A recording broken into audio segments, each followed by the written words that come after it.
సాఫ్ట్వేర్లో సక్సెస్ కావాలంటే ఎప్పటికప్పుడు అప్డేట్ అవుతూ ఉండాలి. కొత్త కొత్త సాఫ్ట్వేర్ వస్తుంటుంది, దానికి అనుగుణంగా డెవలప్ కావాలి. అలా కాకుండా పాతదే సరిపోతుంది, ఆ కంపెనీలో ఉంది ఈ కంపెనీలో ఉందని ఎవరన్నా చెప్తే మోసపోయినట్టే. మీరు ఆ ట్రైనింగ్ తీసుకుని దాని తర్వాత వృధా చేసుకున్నట్టే.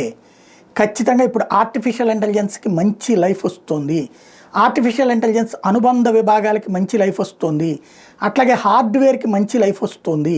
కొత్తగా చదువుకుంటున్నటువంటి వాళ్ళు ఏదో ఒకటి చదివేశాం అని కాకుండా చదువుతూ ఉండగానే చేతనైతే ఏదో ఒక ఐటీ కంపెనీలతో అనుబంధంగా ఉన్నటువంటి వాళ్ళతో టైఅప్ అవ్వండి, వాళ్ళతో మాట్లాడండి. వాళ్ళ దగ్గర నుంచి డబ్బులు ఏమి ఇవ్వకపోయినా వాళ్ళ దగ్గర నేర్చుకోండి, లేదా వాళ్ళ దగ్గర నుంచి 10,000 ఇచ్చినా పని చేసుకోండి.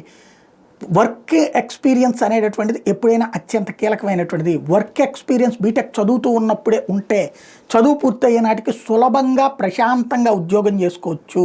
చదువుతున్నప్పుడు సినిమాల్లో చూపెట్టినట్టు గంతులేద్దాం, ఎంజాయ్ చేద్దాం, లవ్వులు చేద్దాం అనుకుంటే ఆ తర్వాత లస్ట్ మిగులుతుంది. గుర్తుపెట్టుకుని కష్టపడాల్సిన బాధ్యత బీటెక్ బ్యాచ్కి ఉంది. చాలా కష్టపడి ఎదుగుతున్నటువంటి మన వాళ్ళల్లో మంచి వాళ్ళని చూడండి, చెడు లక్షణాలతో పాడైన వాళ్ళని చూసి స్ఫూర్తి పొందొద్దు.